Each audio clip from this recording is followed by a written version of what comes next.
শুরু হচ্ছে আজকের গল্প জাদু কাহিনী। ইংল্যান্ডের বিখ্যাত জাদুকর ডেভিড ডোভান্ট একদিন সন্ধেবেলা একটি জনবিরল পথ দিয়ে একা বাড়ি ফিরছিলেন। এমন সময় একটি জোয়ান চেহারার লোক তাকে পাকড়াও করে বললে, এই যে মশাই, একদিন বাদে আপনাকে বাগে পেয়েছি, আপনি না টাকা বানান। ডেভান্ট একটু ঘাবড়ে গেলেন। লোকটা বলে কি?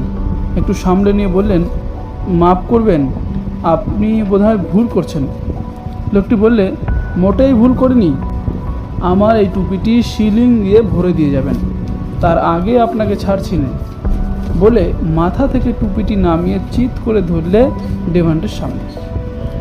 ডেভান্ট বুঝলেন পালাবার চেষ্টা করে লাভ হবে না, দৌড়ে বা কুস্তিতে এ লোকটার সঙ্গে পারবেন না তিনি।